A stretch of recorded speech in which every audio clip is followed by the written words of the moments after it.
ఒక్క ప్రూఫ్ మనోజ్ మీద తప్పని చెప్పమనండి. నేను సాక్షాత్ అందరి కాళ్ళ మీద పడి నేను సారీ అడుగుతాను. ఒక్క ప్రూఫ్ చూడు, పోనీ నేను ఆస్తి అడిగినట్టు ఒక్క ప్రూఫ్ చూపిమనండి. వాళ్ళు చెప్పేది ప్రతిదీ అబద్ధం. ఏప్రిల్ 1వ తారీఖున దౌర్జన్యంగా 30-40 కార్లు, ఆ వీడియో కూడా ఇచ్చాను మీకు. 30-40 కార్లు ఇదే వీధిలో వచ్చి మా సెక్యూరిటీ గేట్లు దూకి స్టంప్స్ లో బూతులు మాట్లాడి నా సెక్యూరిటీని కొట్టి 3 గంటల వరకు బంధించారు లోపల. నేను 100కి చేశా, పోలీసుకి చేశా, సార్ కమిషనర్ గారికి చేశా, డీసీపీ గారితో మాట్లాడారు మా వైఫ్.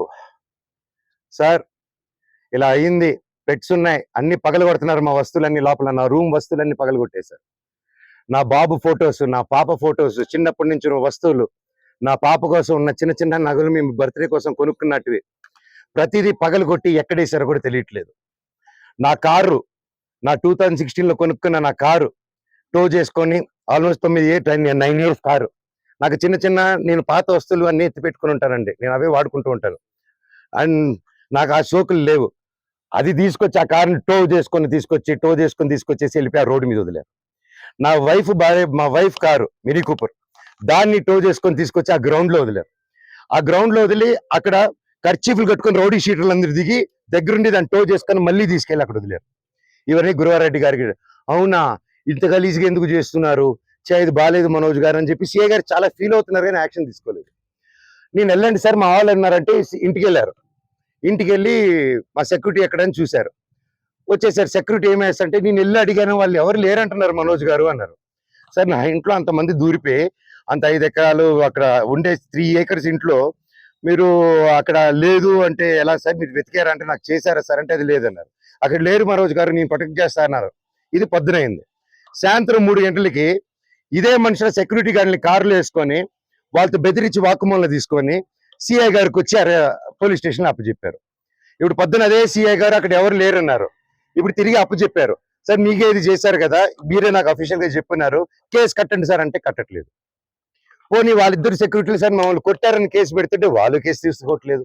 ఆ నోట్ చేసుకుని ఎఫ్ఐఆర్ చేయాలంటే ఇదంతా నేను పై వాళ్ళతో మాట్లాడాలి, నేను నాకు రైట్ లేదు అంటున్నాడు. పోనీ నేను అక్కడ నేను జైపూర్ నుంచి ఒక పక్క పాప బర్త్డే సెలబ్రేట్ చేసుకుంటూ జైపూర్ నుంచి మెయిల్ పెట్టాను, సార్ ఇలా జరుగుతుంది, గివ్ ప్రొటెక్షన్, కనీసం నా పెట్స్కి ఏం చేయకుండా చూడండి అనేసి యాజ్ సింపుల్ గా నేను పెట్టాను. దానికి కలెక్టరేట్కి పెట్టాను, అందరికీ పెట్టాను. పెడితే నో రిప్లై. దానికి నేను డిజిటల్ సిగ్నేచర్ చేసి పంపించాను, నో రిప్లై. ఇవంతా చల్లవు అని చెప్పి సిఐ గారు చెప్పారు. కొన్ని కంప్లైంట్ వచ్చింది కదా సార్, యాక్షన్ తీసుకుంటే లేదు.